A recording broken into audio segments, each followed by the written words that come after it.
جب یہ خبر مدینہ میں حضور اکرم صلی اللہ علیہ وسلم کے پاس پہنچی تو بلکہ بنی خزاع کچھ لوگوں نے کہا کہ یا رسول اللہ ہمارے ساتھ تو جو عہد کیا گیا تھا بد عہدی ہوئی. تو اس جنگ کی یعنی فتح مکہ کی بنیادی طور پر اور جہاں پہ بہت سے اسباب تھے، سب سے پہلا سبب یہ تھا کہ قریش کا صلح حدیبیہ کی اس شرط کی خلاف ورزی کرنا. اور اس کے بعد حضور اکرم صلی اللہ علیہ وآلہ وسلم نے وہاں پر تمام صحابہ کرام کی مشاورت کے ساتھ وہاں سے چلے، اور چلتے ہوئے کیونکہ خالق کائنات نے ہمارے رسول کو کائنات کے لیے رحمت للعالمین بنا کر بھیجا، چلتے ہوئے روایات میں یہ ہے کہ 10,000 صحابہ کرام کا لشکر لے کر حضور اکرم صلی اللہ علیہ وسلم جب وہاں سے چلے اور آتے ہوئے تمام کو کہا کہ اپنے ہاتھوں میں آپ سفید پرچم لے لیں، اس لیے کہ ہم کوئی خون خرابہ کے لیے نہیں، اگر ہم جا بھی رہے ہیں تو ہم جناب علی امن کی خاطر جا رہے ہیں. یعنی تاریخ بشریت میں دیکھیں، میں اکثر یہ گزارش کرتا تھا کہ حضور اکرم صلی اللہ علیہ وسلم کو جہاں پہ بحیثیت رسول دیکھتے ہیں وہاں پہ بحیثیت معلم، بحیثیت بادشاہ، بحیثیت حکمران اگر دیکھیں تو دنیا کے جتنے حکمران ہیں وہ جب کہیں پہ فتح کرتے ہیں تو خون خرابہ کرتے ہیں. حضور علیہ السلام چلتے ہوئے یہ کہا کہ نہیں، ہم امن کے لیے وہاں پہ جا رہے ہیں. مکہ سے باہر پہنچ کر سر میں آپ گفتگو کو آگے بڑھائیں اس سے پہلے میں ایک چونکہ صلح حدیبیہ کا بیچ میں ذکر آیا، اور وہ صلح حدیبیہ نے سر کس طرح سے کردار ادا کیا فتح مکہ کے لیے، جبکہ جو اس کی جو شرائط تھی وہ بڑی امپورٹنٹ شرائط ہیں سر، کہ ان شرائط میں تو بعض صحابہ ناراض ہو گئے تھے اور وہ نبی پاک صلی اللہ علیہ وسلم کو خود باہر نکل کر ہلاک کرنا پڑ گیا تھا، اور پھر آپ کی اماں سلمہ نے کہا تھا کہ یا رسول اللہ آپ خود یہ عمل شروع کریں تو آپ کو دیکھ کر دیگر صحابہ جو ہے وہ عمل کریں گے. تو صلح حدیبیہ کی وہ جو شرائط تھی، چونکہ بات وہیں سے شروع ہوئی ہے، تو وہ مختصراً جو ہے وہ اگر آپ اجازت دیں تو میں 2-3 جو ہے وہ بتا دیتا ہوں کہ 10 سال تک قریش کے درمیان کوئی لڑائی نہیں ہوگی، یہ پہلی شرط تھی. دوسری شرط یہ تھی کہ اگر کوئی شخص اپنے وارثوں کی اجازت کے بغیر مسلمان ہو کر آپ صلی اللہ علیہ وسلم کے پاس آئے گا تو آپ صلی اللہ علیہ وسلم اسے واپس کر دیں گے. تیسری شرط یہ تھی کہ جو شخص مسلمانوں میں سے قریش کے پاس آئے گا اسے نہیں لوٹایا جائے گا. اسی طرح سے چوتھی شرط یہ تھی کہ آپ آئندہ سال آ کر عمرہ کریں گے، اور پھر یہ تھا کہ آپ مکہ میں صرف 3 دن ٹھہریں گے، اپنے ہتھیاروں کو نیاموں میں بند رکھیں گے، اور پھر اسی طرح تھی کہ جو قبائل اس معاہدے کے اندر شامل ہونا چاہیں، صلح میں شریک ہونا چاہیں، وہ ہو جائیں. سوال یہاں پر یہ ہے کہ اس صلح نے جس کا علم اللہ اور اللہ کے رسول کو تھا، صحابہ اس سے لا علم تھے، اس نے کیا کردار ادا کیا؟ یقیناً اس کا بہت اہم کردار ہے جی. اور اس میں یہی کہ جتنی شرائط آپ نے یہ بیان کی ہیں ان میں 2 ایسی شرائط تھیں. ایک یہ شرط کہ جب کوئی مسلمان وہاں پر چلا جائے گا مکہ میں تو اس کو واپس نہیں کیا جائے گا، لیکن اگر کوئی اسلام قبول کرنے کے لیے مدینہ میں آئے گا تو اس کو واپس کر دیا جائے گا. اور ابھی یہ شرائط لکھی جا رہی تھی کہ صحابی آپ بھی گئے تھے. بالکل ایسے ہوا، بالکل ایسے ہوا. تو بالخصوص شرائط میں کہ صحابہ کرام نے کہا یا رسول عجیب بات ہے کہ ہمارا بندہ وہاں پہ جائے اس کو واپس ہی نہ کیا جائے، اور ان کا اگر ہمارے پاس آئے تو ہم واپس کر دیں. یہ ایسی شرط تھی. اور ایک آخری جو شرط آپ نے بیان کی کہ جب بھی وہاں پر قتل بہا ہوگا یا خون بہا ہوگا، اور اس کے علاوہ جہاں پہ دوسرے ایک دوسرے کا جناب علی جب ہم کوئی جنگ ہوگی تو ان کے ساتھ جو ہے ساتھ دینے کا جو قبائل کا تھا. اس میں یہ ہوا کہ یہ عجیب بات ہے کہ ہمارا بندہ تو واپس نہ کیا جائے اور ان کا واپس کر دیا جائے. اور اس میں حکمت حضور اکرم صلی اللہ علیہ وسلم کیا تھی اور حکمت نبوی کیا تھی؟ حکمت یہ تھی کہ بعد میں جو مفسرین اس کے بارے میں اور حضور علیہ السلام کے اقوال میں بھی ہے کہ جب وہاں سے کوئی آئے گا تو اسلام قبول کر کے واپس چلا جائے گا، ہمارا جائے گا تو مکہ سے واپس نہیں آئے گا، اس لیے کہ ہمیں تو مکہ میں داخل ہونے کی 10 سال تک اجازت ہی نہیں، ہمارا بندہ وہاں پہ جا نہیں سکتا، ہم عمرہ کے لیے نہیں جا سکتے، کسی کام کے لیے نہیں جا سکتے. جب ہمارا وہاں پر جائے گا تو اگرچہ وہ چاہے گا واپس، لیکن وہاں پر رہے گا تو وہ مبلغ بن کر وہاں پہ رہے گا. دین، اسلام، توحید، وحدانیت، قرآن کی جو تبلیغ وہاں پر رہ کر کہے گا. اور یہ ایک بنیادی شرط ایسی ہے کہ جو وہاں پر صحابہ کرام چلے گئے اور ان کو جب واپس نہیں آنے دیا تو اس دوران فتح مکہ سے پہلے انہوں نے وہاں کی لوگوں کو مل کر آہستہ آہستہ ایسی زمین ہموار کر دی کہ لوگوں کے دلوں میں توحید وحدانیت کے بارے میں، قرآن کے بارے میں، حضور اکرم صلی اللہ علیہ وسلم کے بارے میں، اسلام کے بارے میں ایسا بتایا کہ کچھ لوگ، بلکہ کثرت میں ایسے لوگ کہ جو ذہنی طور پر اس بات پر آمادہ ہو گئے کہ واقعی اگر دین ہے تو دین اسلام ہے. اور ایسی زمین ہموار کرنے کے بعد جب حضور اکرم صلی اللہ علیہ وآلہ وسلم فتح مکہ کے لیے گئے تو ایسے ہی جیسے مکہ میں داخل ہوئے تو وہ جن لوگوں کو پہلے آمادہ کیا گیا تھا انہوں نے آگے بڑھ کر استقبال کیا. بالکل ٹھیک ہے، میں آگے بڑھنا چاہوں گا اور عثمان صاحب کے پاس جانا چاہوں گا. سر، جب دو قبیلوں نے آپس کے اندر ان کا بد عہدی کر دی تو حضرت ابو سفیان جو اس وقت تک مسلمان نہیں ہوئے تھے وہ مدینہ آئے تھے اور مدینہ آ کر انہوں نے صلح کی کوشش کی تھی، لیکن نبی پاک صلی اللہ علیہ وسلم سے بھی ملاقات ہوتی ہیں اور حضرت ابو بکر صدیق سے بھی ہوتی ہے، حضرت عمر فاروق سے بھی ہوتی ہے، لیکن کوئی مثبت پیغام ان کو نہیں ملتا. حالانکہ ان کی بیٹی نبی پاک صلی اللہ علیہ وسلم ہماری ماں ہے اور ان کے نبی پاک صلی اللہ علیہ وسلم کے گھر میں ہی یعنی کہ آپ نے ایک قسم کا قیام کیا تھا. تو سر وہ جو حضرت ابو سفیان کا دورہ مدینہ تھا اور پھر اس کے بعد نبی پاک صلی اللہ علیہ وسلم کی تیاری تھی اور پھر اس ساری تیاری کو خفیہ رکھنا تھا فتح مکہ کے کانٹیکسٹ کے اندر، میں چاہوں گا اس کے اوپر ذرا روشنی ڈالیے گا. بسم اللہ الرحمن الرحیم. مولا صلی وسلم دائما ابدا علی حبیبک خیر الخلق کلہم. حضرت جیسے بیان فرما رہے تھے جی، بنو خزاعہ جو تھے ان کا عہد تھا رسول اللہ صلی اللہ علیہ وسلم کے ساتھ، اور بنو بکر جو تھے یہ حلیف قبیلہ تھا قریش کا.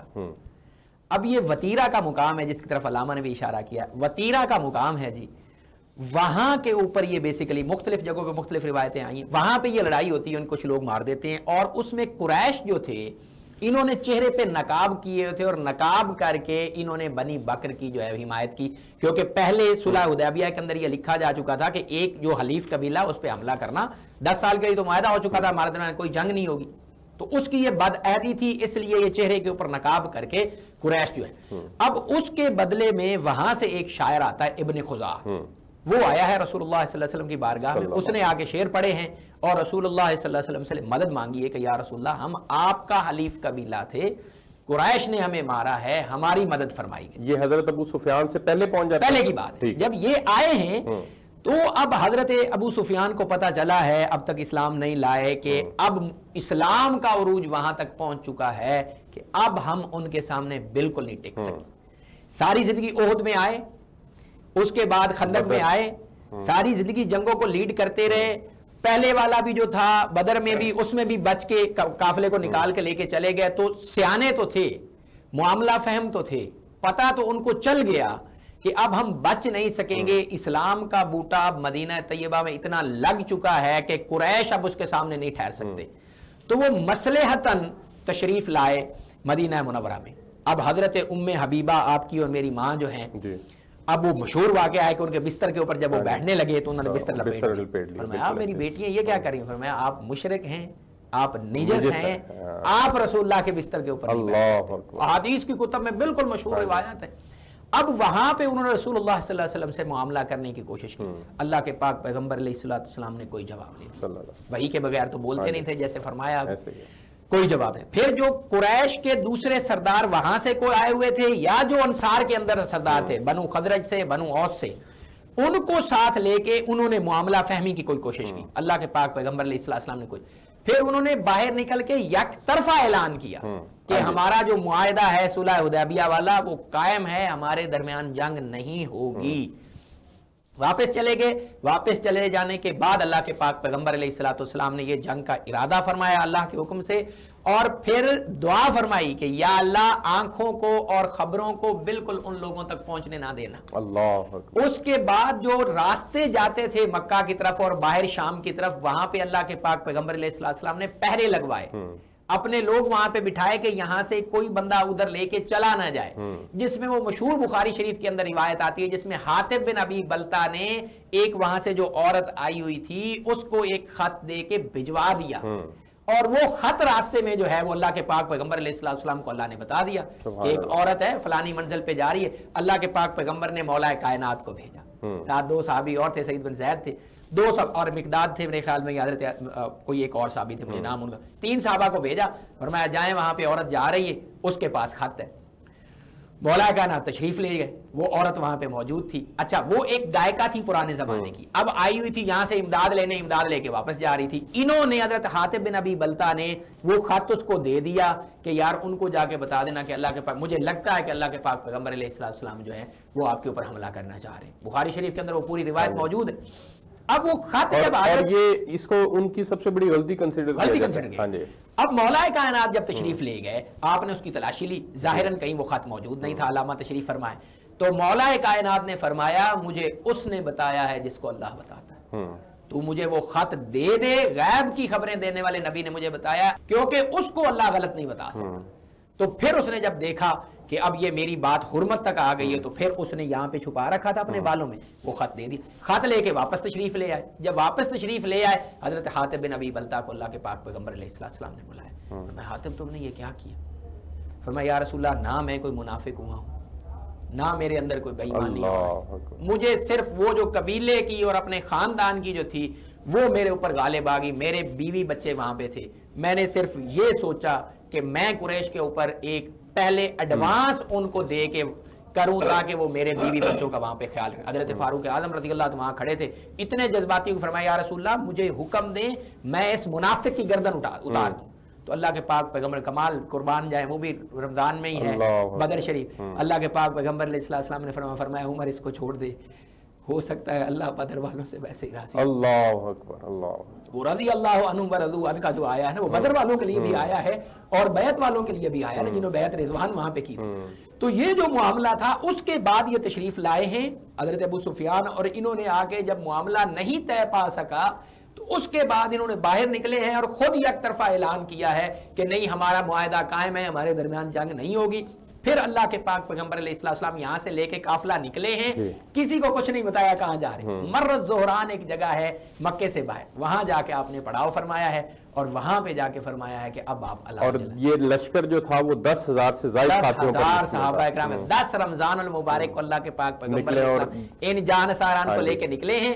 اور 19 بھی آتا ہے 20 بھی آتا ہے کہ وہاں مرز زہران پہ پہنچے. اللہ کے پاک پیغمبر نے فرمایا کہ پھر اب کھلے کھلے ہو جا. اب بالکل ایسے نا مختلف قبائل جو تھے ان کو کہہ دیا کہ الگ الگ، فرمایا کہ اور رات کو کہہ دیا کہ لکڑیاں جلاؤ الاؤ کرو اپنا. اب انہوں نے جب دیکھا تو ایک رو بھی بیٹھ گیا. کچھ لوگوں نے کہا یہ بنو خزاع جو میں بدلہ لینے آئے. ابو سفیان نے کہا نہیں یہ بنو خزاع نہیں ہو سکتے، ان کی تو اتنی تعداد ہی نہیں ہے. پھر وہ نکلے حضرت عباس ابن عبد المطلب.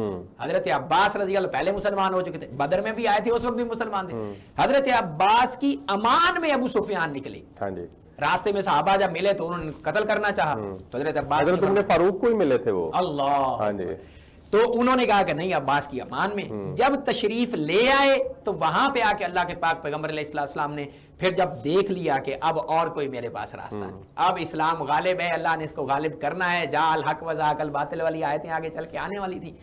تب آ کے اللہ کے پاک پیغمبر نے جب پوچھا کہ ابھی بھی آپ کو یقین نہیں آیا کہ اس دنیا کا ایک ہی خالق ہے، ابھی بھی بتوں کو فرمایا نہیں اب یقین آ گیا ہے کہ وہ واقعی خالق ہے، خالق کائنات کی اس کے پیچھے طاقت ہے. ادروائز قریش کے جنہوں نے آپ کو نکال دیا تھا ان کے مقابلے میں ٹکر پہ آپ کیسے آتے؟ فرمایا آپ میرے بارے میں کیا خیال ہے؟ فرمایا آپ کے بارے میں ابھی بھی متزلزل ہوں، ابھی بھی مطلب وہ قبیلہ والی وہ چیز ذہن سے نہیں گئی تھی نا. اس کے بعد پھر اللہ کے پاک پیغمبر علیہ السلام نے جب دوبارہ اسلام کو پیش کیا، وہاں پہ اسلام لے وہاں پہ اسلام لے آنے کے بعد پہلے تو قید کر لی، وہاں پہ اسلام لے آنے کے بعد جب واپس گئے مکہ میں، وہ جو علامہ فرما رہے تھے وہ جو پہلے لوگ گئے ہوئے تھے، اسی طرح اب یہ جا کے وہ پہلے ٹھاٹ تو ذہن میں بیٹھ چکی تھی نا، پھر جا کے وہاں پہ مکے والوں کو بتایا کہ بھائی اب آپ ان لوگوں کے سامنے نہیں ٹھہر سکتے.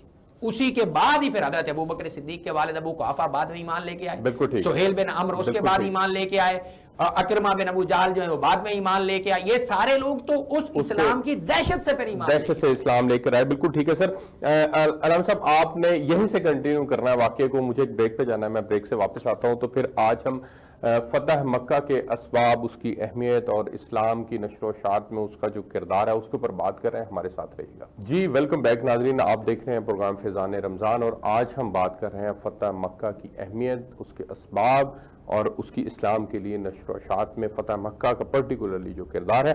میں علامہ صاحب آپ کے پاس جانا چاہوں گا. جس طرح سے عثمان صاحب نے بریک سے پہلے حضرت ابو سفیان کا واقعہ بتلایا کہ وہ نبی پاک صلی اللہ علیہ وسلم کے پاس آئے اور اسلام لے آئے، اور اس کے بعد پھر وہ مکہ میں داخل ہوئے اور جا کر وہاں بتایا کہ اسلام اب آپ ان مسلمانوں سے جنگ نہیں کر سکتے۔ میں چاہوں گا کہ یہاں سے پھر آگے کیا ان کا کردار تھا، اس کے اوپر روشنی ڈالیے گا۔ یقیناً فتح مکہ اسلام کی ایک بہت بڑی ایک عظیم فتح ہے، لیکن آپ کے سوال سے پہلے تھوڑا سا میں اس کے متعلق بہت اچھی گفتگو عثمان صاحب نے فرمائی۔ ایک چیز کا میں یہاں پہ اضافہ کروں گا جی پلیز۔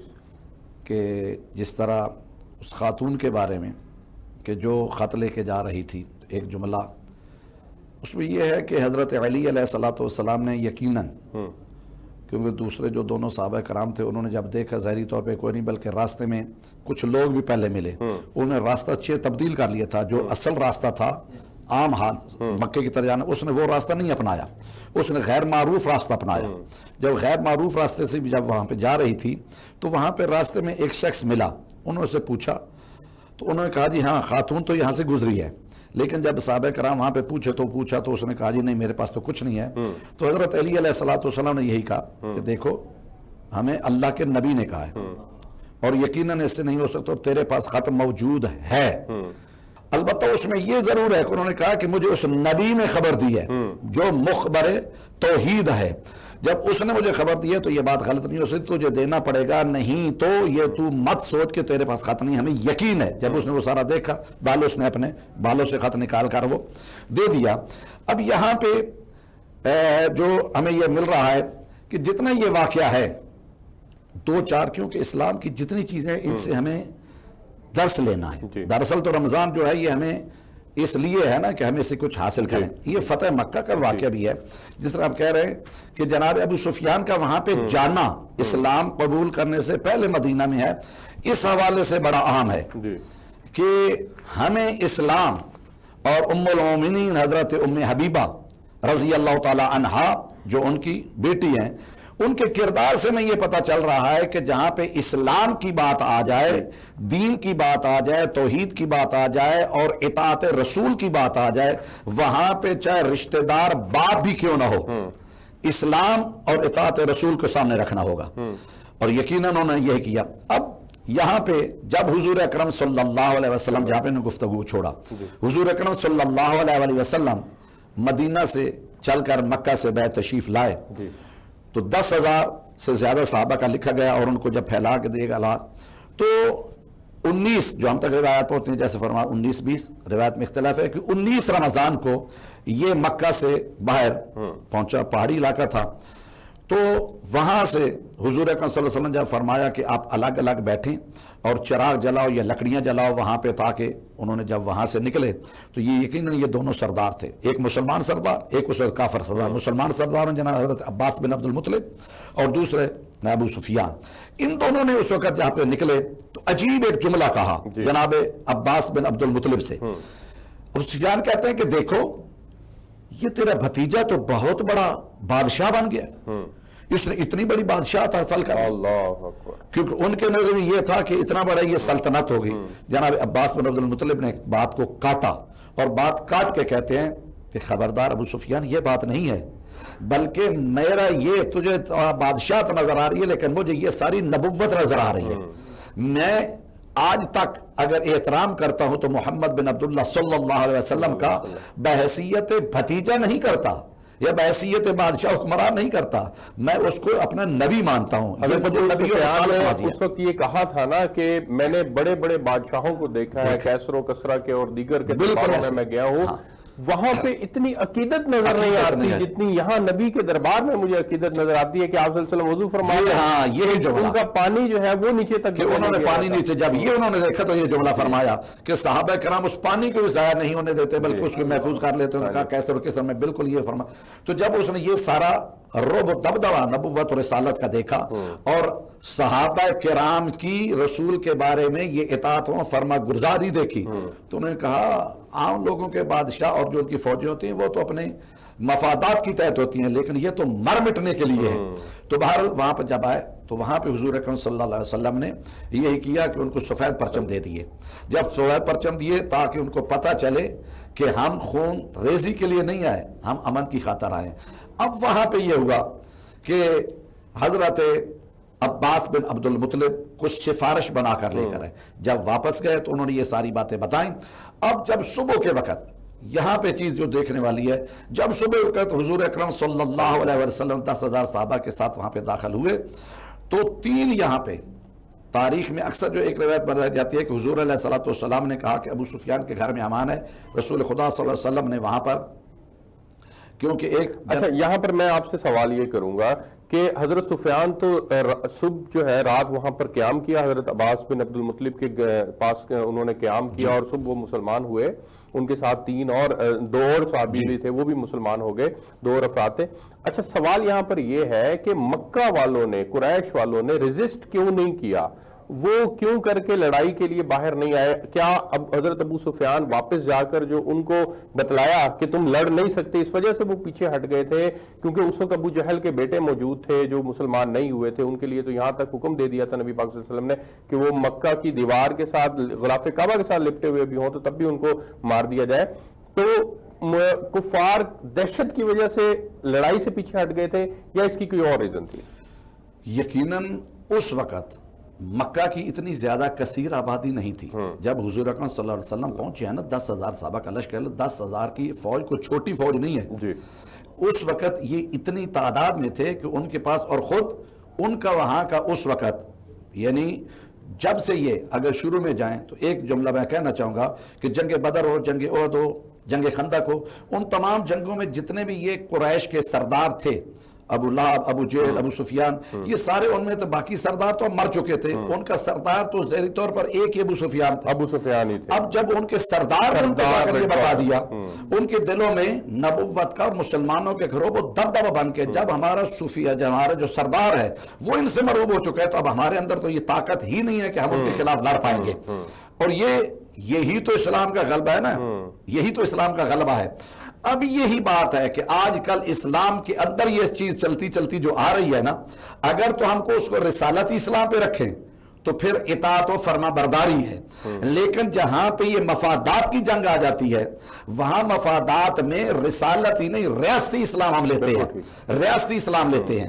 اور اس وجہ سے ہمیں آگے بڑھ کر اب حضور اکرم صلی اللہ علیہ وسلم نے فتح مکہ کے وقت سارے جنگ تو یا اس بات کے میں ڈیٹیل میں بھی نہیں جا رہا، ایک جملہ صرف یہاں پہ کہوں گا کہ جہاں پر اب سفیان کے گھر کو امان دیا، وہاں پہ حضور اکرم صلی اللہ علیہ وآلہ وسلم نے ان کا گھر مکہ کے ایک کونے پر، دوسرے کونے پر ایک اور صحابی کا گھر تھا، ان کو قرار دیا. تیسرا خود بیت اللہ کو قرار دیا. کیوں قرار دیا؟ تاکہ مسلمانوں کو کوئی ضامت نہ، ممکن ہے کہ وہاں پہ اس گھر میں کوئی جانتے ہوئے شرمائے، اللہ کے گھر میں جاتے ہوئے تو کوئی نہیں شرمائے گا. اور جب انہوں نے آگے بڑھ کر تمام نے اسلام اس وجہ سے بھی قبول کر لیا کہ ہم نے، یہ تو وہ رسول ہے محمد بن عبداللہ صلی اللہ علیہ وسلم کہ ہم نے اس کو یہاں پر 10 سال پہلے جناب علی رہنے نہیں دیا، مکہ میں ستایا، ہجرت کر کے مدینہ گئے، ہم نے مدینہ سے سکون سے نہیں بیٹھنے دیا، بدر کیا، احد کیا، خندق کی، ہر مقام پر ہم نے. لیکن یہ اتنا کریم ہے، یہ اتنا جناب علی مہربان ہے، اتنا جناب علی رحمت کا یہ مجسمہ ہے کہ اس نے تو ہم سے کسی چیز کا بدلہ تک نہیں لیا اور عام معافی کا انہوں نے اعلان فرما دیا. اور اسی وجہ سے حضور اکرم صلی اللہ علیہ وآلہ وسلم نے وہاں پر یہ بھی دیکھنا چاہتے تھے کہ اللہ کے گھر میں کون جا رہا ہے اور اللہ کے توحید کے قریب کتنا کوئی ہو گیا ہے، اور کچھ جناب علی صرف تلوار کے ڈر کی وجہ سے اسلام کون کا. بالکل ٹھیک ہو گیا. میں آگے بڑھنا چاہوں گا اور عثمان طاہر صاحب کے پاس میں جانا چاہوں گا. سر بالآخر وہ گھڑی آن پہنچی کہ نبی پاک صلی اللہ علیہ وآلہ وسلم اونٹنی پہ سوار ہیں اور مکہ کے اندر آپ داخل ہو رہے ہیں. وہ کائنڈلی جو منظر ہے اس کو آپ بیان کیجئے گا جس میں آپ صلی اللہ علیہ وسلم نے، جیسے علامہ صاحب نے بھی روشنی ڈالی کہ امان ہے جو ابو سفیان کے گھر میں پناہ لے لے، جو اپنے ہی گھر کے اندر پناہ لے لے، جو حرم کے اندر چلا جائے، ایون کہ وہ بھی مسلمان ہو گئی جس نے حضرت حمزہ رضی اللہ تعالیٰ عنہ کا کلیجہ جو ہے وہ چبایا تھا، ہندا. تو کائنڈلی اس منظر کو پیش کیجئے گا. وہ کتنی بڑی فتح ہے جس کے اندر نبی پاک صلی اللہ علیہ وسلم نے اپنا سر اللہ کے حضور جھکایا ہوا ہے. حضرت جی اللہ کے پاک پیغمبر علیہ السلام جب وہاں سے چلے ہیں نا، یہ مر الزہران سے آگے، میں نے اس جگہ کی زیارت کی ہے. ماشاءاللہ. اس جگہ کا نام ہے جی بیر ذی طوا. یہ جب آپ حرم سے نکل کے جاتے ہیں نا جی اجیاد کی طرف، تو وہاں پہ جبل علی اسٹیشن ہے اور اس کے باہر بالکل یہ جگہ ہے. ابھی بھی وہاں پہ وہ کنواں موجود ہے، بیر ذی طوا.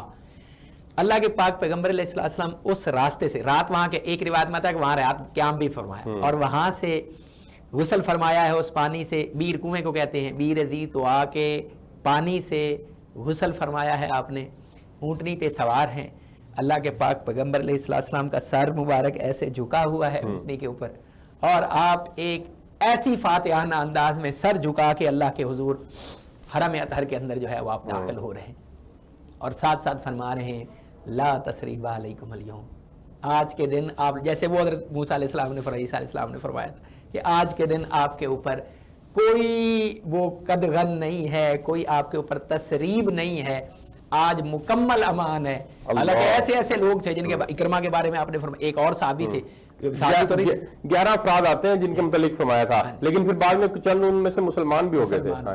مطلب یہ کعبے کے غلاف کے ساتھ فرمایا لپٹے ہوئے بھی ہوں نا تو پھر بھی آپ نے ان لوگوں کو قتل کر دینا۔ اس میں سے ایک تھے، بعد میں حضرت عثمان ان کو لے کے آئے تو رسول اللہ صلی اللہ علیہ وسلم نے پھر اس کے بارے میں بہرحال خاموشی اختیار فرمائی، جنہوں نے حضرت حمزہ رضی اللہ تعالی عنہ گورنر مدینہ میں نے زیارت کی، جنہوں نے ان کو نیزہ مارا تھا، وہ بھی بعد میں اللہ کے پاک پیغمبر علیہ السلام نے فرمایا کہ ٹھیک ہے تو اسلام لے آ، لیکن حج کے بعد میرے سامنے نہ آنا۔ اس حالت میں اللہ کے پاک پیغمبر علیہ السلام اس فتح کے موقع کے بارے میں فرمایا کہ اذا جاء نصر اللہ والفتح، سبحان اللہ کی فتح آ گئی۔ صحابہ کرام حضرت عباس کے بارے میں آتا ہے کہ جب انہوں نے سنا نا یہ جب قرآن کی سورہ نازل ہوئی تو آپ رونے لگے، اور صحابہ کرام کے بارے میں بھی آتا ہے کہ وہ رونے لگے کہ یار اللہ کے پاک پیغمبر علیہ السلام کا کام تو جب پورا ہو گیا جہاں تک پہنچنا تھا، اور یہ مکہ کی فتح وہ والی فتح نہیں ہے کہ جیسے دلی کی فتح پورے ہندوستان کی فتح تھی نا، مکہ کی فتح تو کل عالم اسلام کی فتح تھی، کل دنیا جو اس وقت موجود تھی اس کا مرکز اور محور تھا یہ، جہاں سے نکال دیا گیا تھا مسلمانوں کو، جہاں سے اللہ کے پاک پیغمبر علیہ السلام 10 سال تبلیغ فرماتے رہے، اور چند 100 کہیں پہ آتا ہے کہیں پہ 200 مسلمان آتا ہے کہ 200 کے قریب لوگ مسلمان ہوئے، اور اللہ کے پاک پیغمبر علیہ السلام حج کے دنوں میں پھرا کرتے تھے کہ یار یہاں پہ اس سرزمین کے اوپر تو بوٹا نہیں لگ رہا، باہر سے اگر کوئی بندہ مجھے مل جائے، اور وہاں پہ وہ 10 نیک روحیں جو شروع میں لوگوں کو آ کے ملے، اللہ کے پاک پیغمبر علیہ السلام حج کے موقع پہ ان کے ملے، عقبہ میں بیعت عقبہ ہوئی، وہ لوگ پھر واپس گئے، ان میں پھر نقیب بنائے گئے، حضرت عبادہ بن صامت اس میں تھے جن کے بعد حضرت اوس بن صامت رضی اللہ عنہ، اتنے بڑے صحابی نقیب بنا کے بھیجے گئے حضرت اوس بن صامت کے بارے میں بعد میں پھر سورہ مجادلہ قد سمع اللہ، ان کی زوجہ کا معاملہ تھا حضرت خولہ بنت ثعلبہ کا جن کے لیے قرآن، تو اتنی عظیم فتح کے موقع کے اوپر اللہ کے پاک پیغمبر علیہ السلام مکمل اعلان فرما رہے ہیں سوائے ان چند اشخاص کے کہ آپ کو مکمل آزادی ہے، مکمل آپ کو امان ہے، ابو سفیان کے گھر چلے جائیں یا کعبۃ اللہ کے اندر چلے جائیں، اور ایسے آپ کا سر جھکا ہوا ہے اونٹنی کے اوپر، اس حالت میں اس اللہ کا شکر ادا کر رہے ہیں، اور رمضان المبارک ہے، شکر بجاتے ہوئے ایسے حرم کی سرزمین کے اندر اللہ کے پاک پیغمبر نے قدم رکھا۔ سبحان اللہ سبحان اللہ۔ سر مجھے ایک بریک پہ جانا ہے، میں بریک سے واپس آتا ہوں تو پھر میں آگے بڑھ کر آپ سے سوال کروں گا کہ فتح مکہ ہو گئی، اس نے اسلام کی فردر نشر و اشاعت کے اندر کیا کردار ادا کیا، اس کے اوپر آپ نے روشنی ڈالنی ہے۔ ناظرین ایک بریک لیتے ہیں، بریک سے واپس آئیں گے تو یہیں سے کنٹینیو کریں گے، ہمارے ساتھ رہیے گا جی۔ ویلکم بیک ناظرین، آپ پروگرام دیکھ رہے ہیں فیضان رمضان، اور آج ہم فتح مکہ کے اسباب، اس کے واقعات کے اوپر بات کر رہے ہیں، اسلام کی نشر و اشاعت میں اس فتح مکہ کا کیا کردار ہے۔ عالم صاحب آپ کے لیے سوال ہے کہ اب فردر جب فتح مکہ ہوگی، نبی پاک صلی اللہ علیہ وسلم مکہ کے اندر فاتح بن کر چلے گئے، اور پھر اس کے بعد اسلام کے پھلنے پھولنے میں فتح مکہ نے کیا کردار ادا کیا، اس کے اوپر روشنی ڈالیے گا۔ یقیناً فتح مکہ کے وقت یہ جو قرآن مجید کی سورہ نصر ہے جی، 2 آیات بالخصوص، ایک سورہ نصر اذا جاء نصر اللہ والفتح ورأیت الناس يدخلون فی الارض افواجا، کہ لوگ، خدا نے اندر فرمایا کہ جب فتح قریب آئے اور لوگوں کو دیکھو گے کہ فوج در فوج اسلام میں داخل ہوں گے، وہ فتح مکہ کا مقام کہ جہاں، اور اس فتح کو خداوند متعال نے کیا فرمایا، انا فتحنا لک فتح مبینہ، کہ ہم نے اے رسول آپ کو فتح مبین، حالانکہ دیکھا جائے تو پہلی اسلام کی جو جنگ ہے نا، جنگ بدر، مسلمان 313 تھے، کافر زیادہ تھے، وہاں پہ جب فتح حاصل کی تو خداوند متعال نے اس کو فتح کہا، فتح مبین نہیں کہا۔ جنگ احد خندق ہے، اس کو اللہ نے فتح کہا، فتح مبین نہیں کہا۔ اور یہودیوں کے بارے میں جو خیبر فتح ہوا تو وہاں پہ بھی رسول خدا صلی اللہ علیہ وسلم یہ فرمایا کہ کل میں علم اس کو دوں گا جو قرار غیر فرارہ ہوگا اور اس کا اللہ اور رسول اس سے محبت رکھتا ہے وہ اس سے رکھو گے. فتح کہا اس کے ہاتھوں سے یہ فتح ہوگا. فتح کہا اسے بھی فتح مبین نہیں کہا. یعنی جہاں پہ مسلمان شہید ہوتے رہے کٹتے رہے اسلام نے ان کو فتح کہا ہے لیکن فتح مبین نہیں کہا. لیکن یہ جو مکہ کی فتح ہے اس کو خداوند متعالی نے ارشاد فرمایا یہ فتح صرف نہیں یہ فتح مبین ہے. تو اس حوالے سے ہمیں یہاں پہ ایک جملہ یہ دیکھنا چاہیے کہ اسلام ہمیں کیا ہے. اسلام ہمیں یہ بھی ترغیب دیتا ہے کہ لوگوں کے سر نہ کٹتے رہیں. صلح جہاں پر ہو جاتی ہے جہاں محبت کا پیغام پھیلا جاتا ہے جہاں پہ کم آپ کے نقصان کے ساتھ آپ اپنے مقاصد حاصل کر لیتے ہیں اسلام اس کو قدر کی نگاہ سے دیکھتا ہے. یہاں پہ ان کو فتح کو اللہ نے فتح مبین کہا اور یہی اسلام کی تبلیغ ہے کہ رسول خدا صلی اللہ علیہ وسلم فرمایا قرآن مجید فرمایا کہ جو بھی لا الہ الا اللہ پڑھ لے اس کی مال اس کا جان اس کی عزت وہ محفوظ ہے. اور فتح مکہ کے وقت یہی ہوا کہ جتنے ایسے لوگ جیسے کہ ابھی ذکر ہو رہا تھا 11 بندے جو تھے کہ جو اگر کعبہ پکڑ لیں لیکن کیونکہ اعلان فرمایا ظاہری طور پر جتنے نے وہاں پر اسلام کو قبول کر لیا ان کی مال جان حضور اکرم صلی اللہ علیہ وسلم کی نظر میں محفوظ ہے. اور اسی وجہ سے جناب ہم کچھ کہہ نہیں سکتے کہ وہاں پہ جناب کیا ہوا اور کہیں نہیں کیا نہیں ہوا. اب اس کے بعد سب سے پہلا کام جو ہے اثرات تو ہیں لیکن سب سے پہلا کام کیا ہوا کہ وہ بیت اللہ کہ جو بتوں سے بھرا ہوا تھا. سبحان اللہ. حضور اکرم صلی اللہ علیہ وآلہ وسلم نے سب سے پہلے خانہ خدا کو جو ناجائز قابض تھے ان کے قبضہ سے صاف کروایا. الحمدللہ. حضرت علی کو اپنے کندھے کے اوپر کھڑا کر کے اور وہاں پہ حضرت علی علیہ السلام کو اپنے کندھوں پہ یعنی وہ کندھے کہ مہر نبوت پہ سوار ہے حضرت علی علیہ السلام. اور بلکہ رسول خدا صلی اللہ علیہ وسلم نے پوچھا تمام بتوں کو ایک ایک اور یقیناً جو بت شکن ہے وہی بت توڑ رہا تھا. توجہ ہے نا. اور وہاں پر انہوں نے کیا فرمایا کہ آپ کتنا بلند اپنا آپ کو محسوس کر رہے ہیں. سبحان اللہ. حضرت علی علیہ السلام عرض کرتے ہیں یا رسول اللہ اگر میں چاہوں تو آسمان سے ستارے اتار سکتا ہوں. واہ واہ. یعنی ظاہری طور پر قد و قامت کو نہیں یہ ہے نبوت کی بلندی یہ ہے رسالت کی بلندی. اور جب حضور اکرم صلی اللہ علیہ وسلم کے کندھوں پہ سوار ہو کر حضرت علی علیہ السلام نے بیت اللہ کو اللہ کے گھر کو ان سے صاف کر دیا اس کے بعد سجدہ شکر ادا کیا گیا. اور سجدہ شکر کے بعد اب پوری دنیا میں اسلام جو لوگ پہلے یہ سمجھتے تھے یہ جو چند دنوں کی بات ہے نعوذ باللہ نقل کفر نباشت محمد مصطفیٰ صلی اللہ علیہ وسلم جو اسلام کی تاریخ تھوڑی لیکن جب مکہ فتح ہو گیا تو مکہ فتح ہونے کے بعد دائیں بائیں اب حضور اکرم صلی اللہ علیہ وآلہ وسلم نے جتنے باقی دنیا کے فرما روا تھے ان فرما رواؤں کو وہاں پر خط لکھے اسلام کی تبلیغ کے لیے. اور اس کے بعد دن بدن اسلام پروان چڑھتا گیا اور پھر اس کے بعد آیت نازل قل جاء الحق وزهق الباطل ان الباطل کان زہوقا. سبحان اللہ. بالکل ٹھیک ہو گیا. میں سر آپ کے پاس جانا چاہوں گا. سر پیغام فتح مکہ کیا ہے کائنڈلی اس کے اوپر ذرا روشنی ڈالیے گا کہ وہاں بے شمار واقعات ہیں اور ہر واقعے سے ایک پیغام ہمیں ملتا ہے. تو آپ مجموعی طور پر کیا سمجھتے ہیں کہ فتح مکہ جب ہو گیا کچھ صحابہ تو آپ دیدہ تھے اس وجہ سے کہ اب نبی پاک صلی اللہ علیہ وسلم سے متعلق شاید وہ پہلے سے ہی ازیوم کر رہے تھے چیزیں. تو اوورال پیغام کیا ہے سر اس کے اوپر روشنی. آپ یہ دیکھیں رومن امپائر کے اندر ایک ان کا بادشاہ تھا وہ عیسائی ہوا تو وہ پھر عیسائیت پوری رومن امپائر میں پھیل گئی اور انہوں نے پھر یہود کو وہاں سے نکال دیا جو اس وقت شام میں رہتے تھے اور پھر یہ نیچے آ گئے. اسی طرح سے اللہ کے پاک پیغمبر علیہ السلام جب مدینہ طیبہ میں آنے سے پہلے جن نقیبوں کو بھیج چکے تھے ان میں جناب حضرت مصعب بن عمیر رضی اللہ عنہ تھے. انہوں نے ایک دن قبیلہ بنی عبد الاشہل کے جو سردار تھے جن کو قبیلہ بنی اوس کا سردار کہتے ہیں ایک سعد ابن عبادہ ہیں ایک دوسرے سعد ابن معاذ رضی اللہ عنہ. سعد ابن معاذ کو وہ بات ہی نہیں سنتے تھے اسلام کے جب تبلیغ ہوتی تھی بات ہی نہیں سنتے تھے کسی. ایک دن حضرت مصعب بن عمیر نے کہا کہ یار تو ڈیرے دار آدمی ہے تو اگر تجھے نہ پسند آئے تو بات چھوڑ دیں لیکن یہ تو کوئی بات نہیں کہ تو سننا ہی نہیں چاہیے ایک دفعہ اس کی بات سن تو لے کہ وہ کہتا ہے. حضرت مصعب بن عمیر نے اور ساتھ دوسرے ساتھی انہوں نے جب اسلام پیش کیا وہ مسلمان ہو گئے. اب جب مسلمان ہو گئے اپنے قبیلے میں واپس گئے مسجد نبوی شریف سے جو جنت البقیع ہے اس کے بالکل اس طرف قبیلہ بنی عبد الاشہل رہتا اپنے قبیلے میں گئے.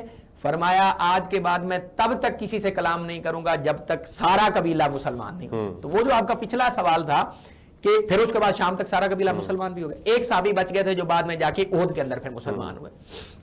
تو کہنے کا مقصد ہے کہ جب اوپر سے وہ ٹرکل ڈاؤن ایفیکٹ نیچے آتا ہے نا تو اس کا الٹیمیٹ، کیونکہ قبائلی نظام تھا، اوپر سے جب قبیلے کے سردار نے کر لیا اسلام کو قبول تو پھر وہ الٹیمیٹلی نیچے ڈسامن. یمن میں بھی اسی طرح سے ہوا تھا، ایک یہودی ہوا تھا تو باقی ساروں نے عیسائیوں کو وہاں سے مار کے بھگا دیا تھا.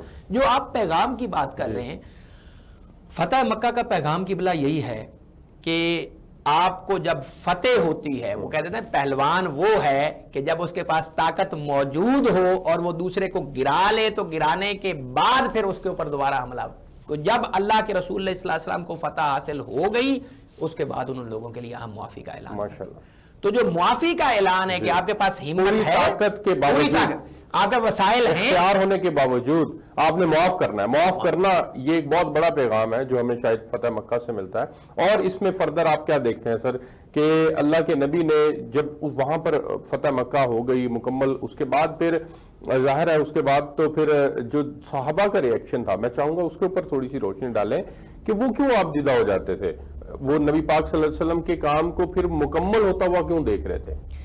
مکمل ہوتا ہوا جیسے سورہ نصر کی بات ہے نا کہ اذا جاء نصر، اللہ کی مدد آ پہنچی اور فتح ہو گئی. اب پورے عرب کے اندر اس وقت اور کسی جگہ کے اوپر بت پرستی یا وہ جو پچھلی چیزیں تھی نا، جب اللہ کے رسول صلی اللہ علیہ وسلم مدینہ میں تشریف فرما تھے اور آپ نے ایک قافلہ بھجوایا تھا جس میں حضرت ابو بکر صدیق پہلے تھے، بعد میں مولا کائنات شیر خدا کو بھیجا گیا پیغام دے کے کہ اس حج پہ جا کے ساروں کو بتا دیں کہ 4 مہینے آپ کے پاس مشرکوں کے پاس، 4 مہینوں کے بعد کوئی مشرک یہاں نہ رہے، یہاں سے نکل جائے، سارے چلے جائیں، مشرک اس کے بعد مکے نہیں آ سکتا. تو اب وہ فتح جہاں سے مسلمان نکال دیے گئے وہیں پہ مسلمان فاتحانہ انداز میں جب آ گئے تو اب جزیرہ نما عرب میں ہر جگہ اسلام کا نور پہنچ گیا.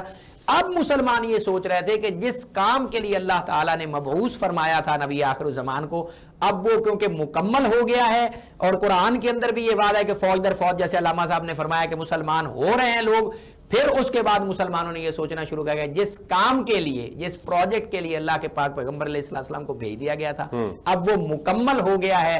اب ہو سکتا ہے کہ رسول اللہ صلی اللہ علیہ وسلم کا ہمارے سے جدائی کا زمانہ آ گیا ہو. تو یہ بات سوچ کے وہ صحابہ کرام جو ہے وہ اچھا سر، مکہ کو کیپٹل کیوں نہیں اس وقت پھر بنایا گیا تھا اور مدینہ ہی واپس کیوں چلے گئے؟ اللہ اکبر. سر مکہ کی فتح کے عین 1 مہینے کے بعد ایک غزوہ ہوا ہے، میں نے وہاں کی زیارت، غزوہ حنین، جہاں پہ جب آپ عمرے کے لیے جاتے ہیں تو مسجد جیرانہ جو ہے وہاں پہ صحابہ کرام کے مزارات موجود ہیں جو غزوہ. اب جب فتح مکہ ہو گئی، مسلمان سارے مل گئے، وہاں بنو ثقیف ایک قبیلہ رہتا تھا جہاں سے بعد میں ثقفی بھی ہوئے. بنو ثقیف والے جو تھے اب انہوں نے یہ وہ ایک قبیلہ رہ گیا تھا طائف والی سے، ایک طائف میں کچھ لوگ رہتے تھے اور یہ بنو ثقیف. انہوں نے یہ سوچا کہ اب اگلی باری ہماری ہے، تو انہوں نے تیاری شروع کر دی کہ یار اس سے پہلے کہ محمد بن عبداللہ صلی اللہ علیہ وسلم ہمارے اوپر حملہ آور ہوں، ہم حملہ آور ہو کے ان کا کلا کما کر دینا، اعوذ باللہ من ذالک.